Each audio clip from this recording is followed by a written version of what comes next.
Okay, Judge. Well, unfortunately, accidents happen, and sometimes it involves lawnmowers, and sometimes it can be the worst situation, right?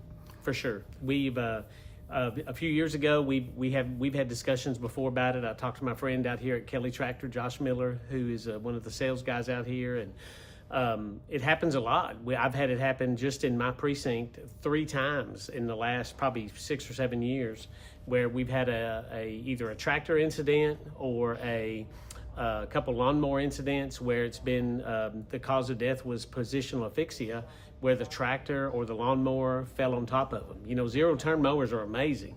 They speed up our necessity to mow or speed up the mowing job, and they're bigger than what our regular lawnmower was, like a push mower that we used to have, and so. But with great power comes great responsibility too, and so that's why they have the safety features. I know that Josh told me before about like the seat. If you come up on the seat, and then the handles, the zero-turn handles, if they come out, it stops when it does. But the biggest thing that I see, Jamie, is the roll bar. Since these accidents have happened, I never had a zero-turn mower. I just always had either a riding lawnmower or really a push mower. And I even had a mower at one time that didn't have a motor on it. So I'm that old. I'm dating myself. And so, but when I started or when I dealt with these deaths in our area, and I looked it up. And it's according to the federal government, there's 75 people to 100 people a year are killed because of a lawnmowing accident, whether it's because they get the deck under the deck and get cut or have some type of injury that causes their death, or a lot of times the lawnmower's falling on top of them and they can't get it off. And so that's what the roll bar is for. And since I had those accidents in our area or in this county, I started looking, and I can't tell you, it's probably, I would think 90% of the time the roll bar is folded down. When there's a cotter key and you can fold the roll bar down, people are folding it down. I know it's a pain. I know it's a pain to mow under the tree, and then the roll bar gets in the way, but the roll bar gets in the way, so it gets in the way when it rolls over on you. And so I had one man that died on a tractor that he had just moved to this new house and had not mowed very much in this area, and it rolled over on top of him. So the safety features are in place for a reason. And that's really just what I wanted to talk to you about, just to try to get that word out there to people. Because I know a lot of times the kids want to mow because that gives them an opportunity. I learned how to drive on a riding lawnmower, and I know a lot of people do.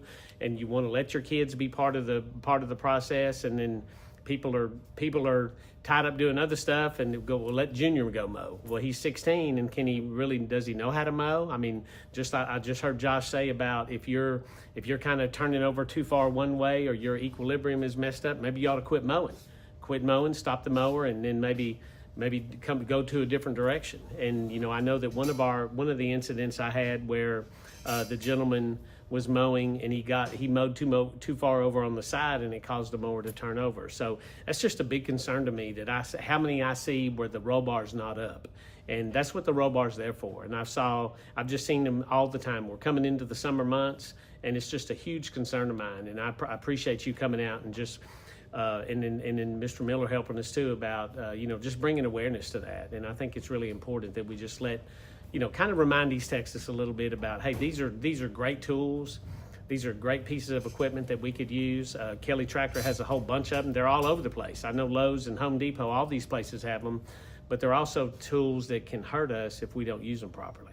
So I guess if you're in the market to purchase one of these you should just ask questions, right?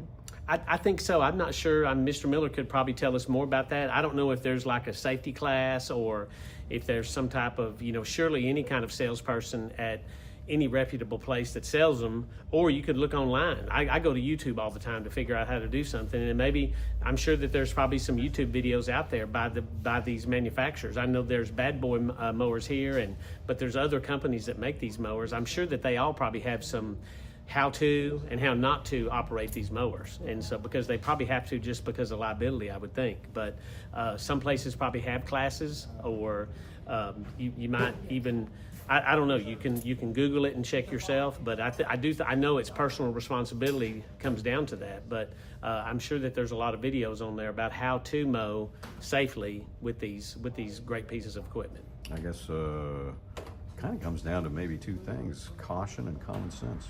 I think so. I know that's I know those two things sometimes are absent these days in life, but you know, I do know recently I had a friend who was mowing, and his parent was fussing at him because he was going too fast.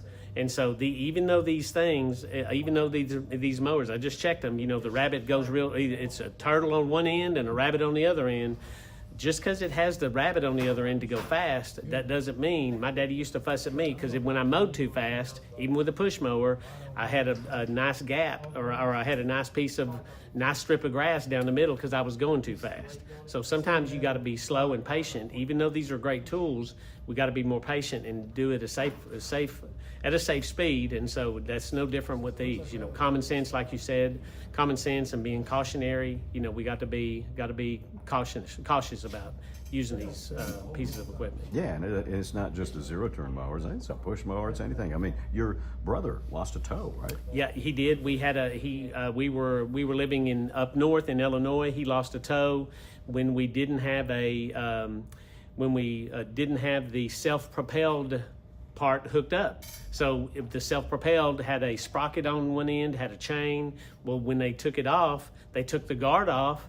Well, he put his toe up there and it cut his toe off. And that's been several years ago. I know in our conversation, I was talking to you where you got to be careful about poison ivy, where you went through poison ivy and vaporized it, and it got into your lungs, and you had some issues with that. So you got to be careful. And I know in the summertime, what do we have? We got a lot of snakes. We got a lot of copperheads around here. We have a lot of non-poisonous snakes, but you need to recognize what the copperheads look like, because those are probably the most prevalent poisonous snake around here. That and our water moskins. So you could check and see what you have in your yard, but you got to be careful picking up sticks, going in a wood pile, picking up sticks out of the yard or heavy or high grass. We got to be careful about that because we're right in the middle of summertime. Everybody wants to be out in the sun, including the snakes. And so we got to be careful about those too. That makes sense. If that stick moves, maybe don't touch it. I'm thinking it's notes by Jamie today only.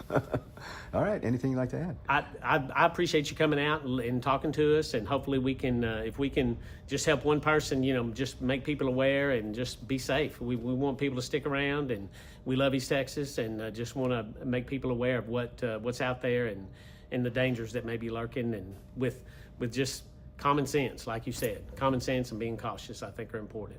All right. Thanks a lot. Thank you. You know, people come and buy mowers from you. Do they ask a lot of questions? Some do, some don't. Some of them pre-educate themselves online, so they come in knowing what they want. Some come in and, you know, say, I've got a half acre, I've got 5 acres, and what do you think's best to fill my needs, right? And I always pick the most expensive one. No, I think that, you know, different mowers are designed for different types of property. And so a lot of times I quiz them about what they're mowing and what their needs are and what they want the finished product to look like. And then we narrow it down based on cost and needs, right? I see. And so, you know, do people ask you about safety, or do they just kind of buy it and go? So it depends, right? A lot of people ask about a roll bar on a lawnmower. So if we start heading into that direction, you know, the ones with the roll bar are going to have a seat belt. So, you know, the seat belt will lead into the roll bar and the reasons behind that and why it's required and the weight ratings that require it to have that on the machine.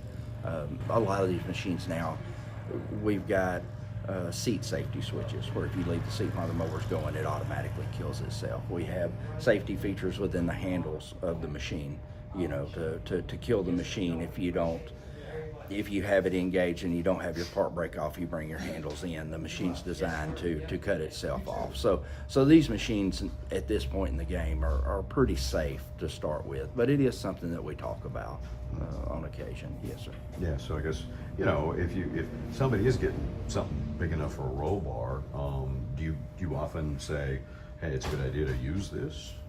We do. You know, the roll bar is no good if you aren't using it. You know, it's designed for your safety. So if you're not wearing the seat belt and the roll bar's not up, it might as well not have it, right? So yes, I mean, there's a reason why. That machine weighs a certain amount of weight that you could meet your demise should an accident take place. So that is the reason, you know, and I tell everybody that. Look, if you ask me about the roll bar's in place to prevent you from getting crushed if the machine's flipped over. But that roll bar does no good if you aren't wearing your safety belt and you don't keep in the seat, right? You don't stay in the seat. So those two work hand in hand, and that's a conversation you do have to have, because people challenge the situation, no doubt, when they're mowing. I guess, do most rollovers happen like on inclines, on slopes? Or? I would think so. I tell a lot of people, if you're at the point to where you're uncomfortable, whenever you feel uncomfortable, it's time to go back the other direction.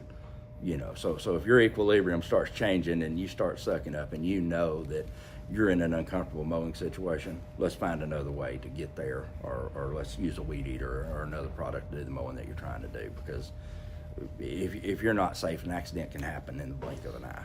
And those machines are so powerful, and they're so fast, and they're so responsive. If you aren't fully comfortable with what you're doing, it's time to find another avenue to get it done. I see. So that could be a different piece of equipment, not necessarily a different way to mow it. Right. No, not necessarily. Right. Exactly. So that's what I'm saying. I mean, with angles, there's different places you can go to maybe accomplish, or different avenues you can take to get to the particular place that you're trying to mow. But in that same breath, like you said, let's find the right piece of equipment for the job. So I guess, going up a steep incline, is it possible to flip over backwards? If you get in enough, yes. I mean, definitely. Your weight on these machines are in the back. Your engine's in the back. So naturally, if you're going up a steep curve and or up a steep incline and all your weight's centered in the back, they can pull over. I mean, that's true. So you do need to be cautious all the time of what you're doing, what angles you're at and your comfort level. All right. I guess that pretty well covered it. I mean, is there anything? So visibility, right? So one thing for me that's big on these machines is visibility. So the better your visibility is, as far as what you can see around you, the more cautious or the more careful you can be. If you're sitting down inside of the machine, and different machines are built differently, but the better your visibility, the safer you can be. So I always tell people, look, if you're on one of these machines and your visibility is hindered in any way, let's find another machine, maybe something with a higher seat or something that's more comfortable for you, because you do need to be aware of your surroundings the whole time that you're on it. Yeah, because they don't all come with roll bars. Exactly. No, they don't. But like I said, I think that visibility, being aware of your surroundings, is going to keep you safer than anything else. All right, good deal. Thanks a lot. Appreciate it. It was